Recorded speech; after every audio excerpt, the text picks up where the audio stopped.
Welcome to the first mini episode of the Shenea Stiletto Live Like An Acrobat podcast, where I will be discussing handstanding in terms of training tips, coaching, and exploring circus and acrobatic gymnastics competitive life as I've lived it from past to current and insights into the future. Each episode, I hope to bring you insight through my own experiences and through special guests as well.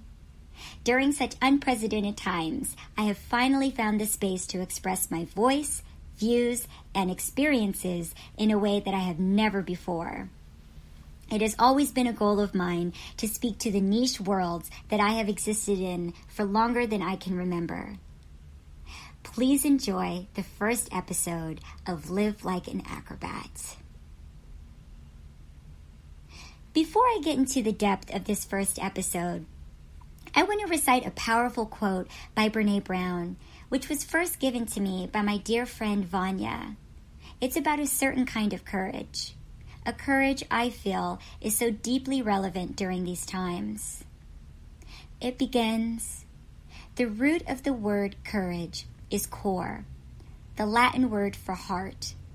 In one of its earliest forms, the word courage had a very different definition than it does today. Courage originally meant to speak one's mind by telling all one's heart. Over time, this definition has changed, and today, courage is more synonymous with being heroic. Heroics is important, and we certainly need heroes, but I think we've lost touch with the idea that speaking honestly and openly about who we are, about what we're feeling, and about our experiences, good and bad, is the definition of courage. Heroics is often about putting our life on the line. Ordinary courage is about putting our vulnerability on the line. In today's world, that's pretty extraordinary." I found that quote relevant right now because we're seeing the imperfection, the good and the bad of every single person's daily life all over the world right now, within the safety and maybe even unsafety of their own homes. And we're pretty much getting a glimpse beyond the veil into what it's like for people in their day-to-day, within their relating with their family, with their relationships, how they process their job with no one watching, and also with kind of everyone watching. Not to mention the enormous undertaking of being an essential worker on the front lines. We're exposed in so many ways right now to our own level of vulnerability, our own level of finding the courage to make it through our day with so much space and time to fill. With emotions running high, feelings running high, sitting with a variety of sensations and probabilities that we normally get to productivity away. And so I wanted to share that quote as a start and an entry into this episode of Live Like an Acrobat. And I hope it holds a special place in your heart the way it does for me right now. I want to start this first episode with a thank you to Ezra Richardson, creator of Handstandology on Facebook. Please check it out. Ezra is fantastic, and he loves handstands and is super passionate about them. He created Handstandology in order to dissect the science behind handstanding. We enjoyed a one-on-one conversation about how I have been innovating my coaching methods during the pandemic through my Handstand Doorknob Method, and this dialogue will serve as the basis for the narrative of this episode.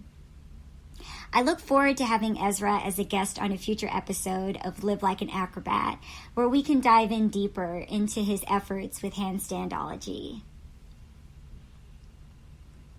I am Shenea Stiletto, or Shenea Booth, the first ever American world champion in acrobatic gymnastics, along with my partner Arthur Davis, and the first ever American two-time world champion.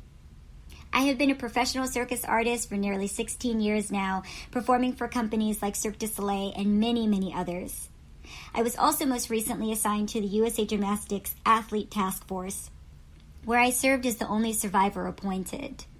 I am not a survivor of Larry Nassar. My abuse came from a USA Gymnastics coach who was fortunately convicted of his crimes. I am currently in the space where I am hoping to hold USA Gymnastics legally accountable for those crimes for the first time.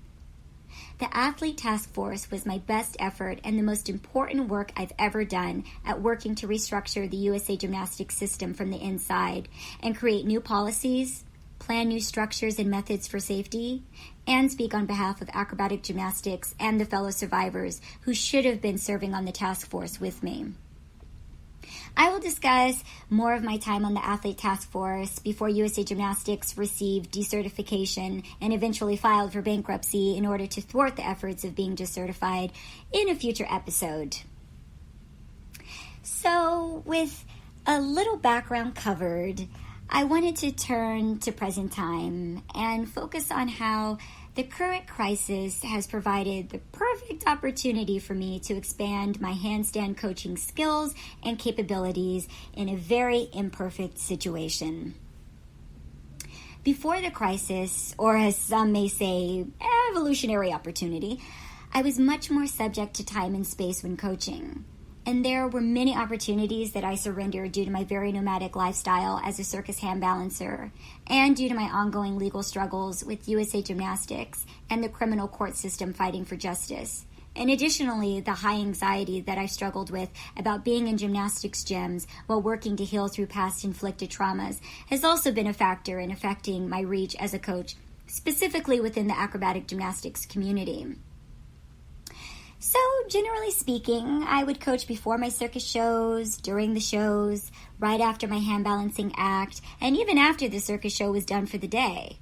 I've coached circus artists from such a large variety of backgrounds wanting to improve their handstanding and partnering acrobatics, with Olympic ice dancers and figure skaters thrown in as well. With that said, I've always wanted to do more coaching and have a tool to maintain consistent coaching over long periods of time in order to maximize improvement by my students. Now, with developing a platform in partnership with aerialfitbodies.com, I feel as though the sky's the limit in terms of accessibility for supplementing training for students right now and for the future as we head into the unknown.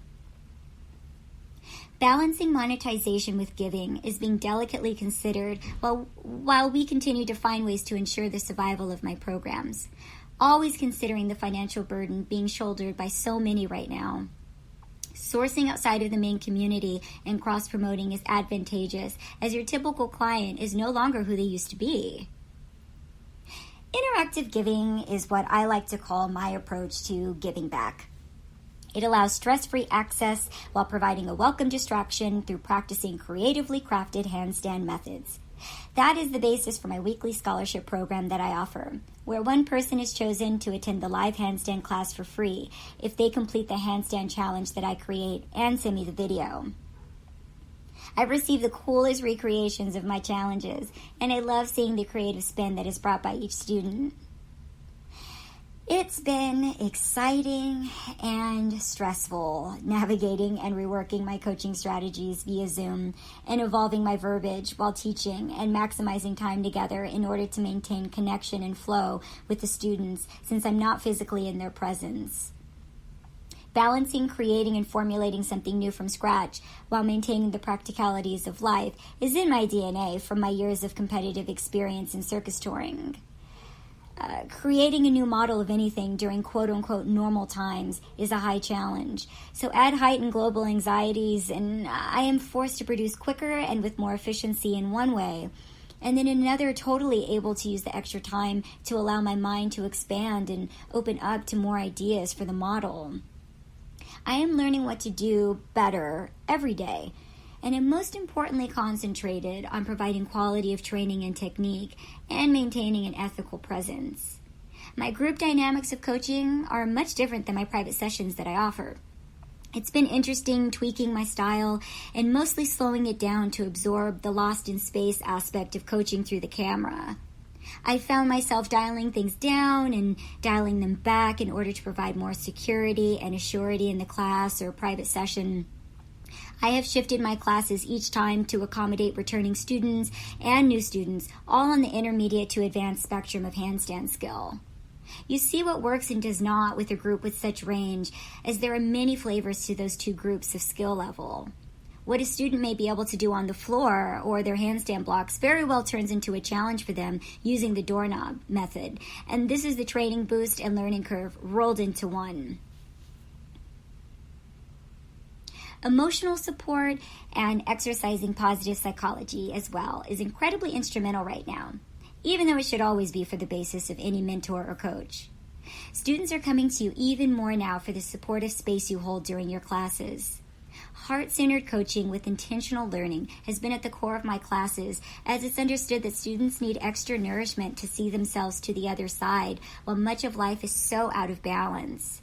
Students have lost out on major competitions, access to work through live performances, and the list goes on as the pandemic continues to affect multiple ways of life. The common thread we all share right now is surviving and thriving through handstanding in a supportive space. With that said, you really want your students to learn and grow through this medium. And circus and hand balancing is not the standard at-home workout. You've got to initiate some pretty intricate training, literally through the ether. That's why I created my Handstand Doorknob Method. It would have never have occurred to me if not for sheltering, even though my top question on the road while performing and coaching is usually, how can I realistically improve in strange conditions, but most importantly, on my own. Fast forward to these times we're in, and I discovered that enhancing the traditional handstand against the wall technique with the actual use of the doorknob provides a higher level of movement capability, security, and accountability in technique. I'm working on more exercises with the doorknob method because I really want to offer as much movement as I can. I'm also learning from my students who are confidently flourishing with the method every week. It's imperfect, of course, but adaptable. As a circus performer, I've trained without light in a space barely big enough to sit down right before heading to the stage. So I try and apply this similar philosophy to coaching and training. That if your straight leg doesn't fit in the space for that skill, then bend it and do the skill. You'll either learn something new or strengthen something you didn't know you needed to. And if anything, your confidence in your technique will become ironclad as a result. I feel like students are really hungry for more depth in their coaching right now. Just as this time of global pause is forcing us all to go deeper into our own lives, I feel that it goes hand in hand with training handstands. The superficial can only take you so far, and at some point you've got to be willing to do the deeper work, and that's with serious progressive training. You don't get to a serious place by skimming by or by just capturing a moment in time that looks interesting.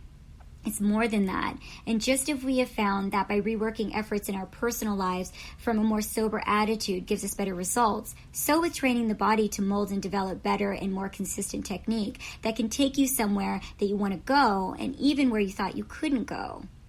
It expands possibility when we dive into consistent effort met with hard-won knowledge being used to guide us in advancing. Initiating more connection with my students through unique portals like apps will be key moving forward, I think.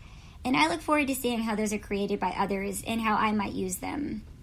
We are in a hyper-micro coaching breakdown method approach now, and this should continue as it serves deeper learning and safety. I'm taking advantage of all things technologically based at the moment to source the most from my students for feedback, and vice versa. This may be a very difficult time, but if you have lived a bit and were touched by, say, the crisis of 2008 like I was, and even 9/11 before that, I missed out on the Acrobatic Gymnastics World Cup due to the Iraq War, and I lost my acrobatic gymnastics career several times beyond that due to partners quitting, injuries of partners, and the saddest of all, the death and loss of my beloved first coach, Nikolai Mihov, who passed away tragically from lung cancer. So you've been through an extreme pause in circumstances before. Those were incredibly uncertain futures with no positive outcome in sight. I struggled enormously throughout those pauses and twists and turns that impacted my careers. Two important factors that saved me were valuable mentors who came in to offer assistance and help guide, coupled with a resolute inner resolve. But to say that I didn't find myself lost and confused would be a tremendous understatement. So I've been taking stock of how I survived those times, especially '08, because unfortunately my working performance partnership did not survive it, but we could have by making different decisions that I am making now. However, it's also important to remember that social media resources were nothing like they are now. And so for sure that is making a huge difference now in terms of creating an online coaching platform or even circus show. The only downside is that it's double-edged. Yes, there's more resources to give students access, but now the options are so many. And just as no options can seem limiting, too many can also be paralyzing. Or just make you one of many as a coach very quickly so that your potential impact gets muted. Even with that, utilizing online teaching will just continue to revolutionize the industry, much like circus performances that are shifting and creating pop-ups or drive-in theaters once again. So we see the recycling of our past novelties to thrive in the present. I am a traditionalist futurist at heart. I like the inventive mixed with the tried and true, and I truly know from experience that blending both serves in recreation immensely. There is still so much unknown right now, but I believe that if we continue to exercise how to teach and coach more effectively, as if this time will never end, but that it is not the last curtain call by any means, that we will provide amazing new avenues for learning and maintaining high levels of skill. There were many handstand schools and handstand entrepreneurs that were already ahead of the curve when this crisis hit. That's why it's important to note that whatever you put in place now, no matter how radical, if practical, may just lead you to flattening the curve of your own individual efforts the next time there is such a huge shift in society as a collective, and will serve in allowing you to adjust to what's ahead currently with more ease and foresight. Thank you for joining me on this first mini episode of the Shenea Stiletto podcast, Live Like an Acrobat. I hope that you feel enlightened and inspired to continue journeying with me and my special guests as we explore handstand tips, coaching, circus life, circus arts, and acrobatic gymnastics competitiveness. This is Shenea Stiletto. Please tune in for my next episode. And until then, stay healthy and please stay safe.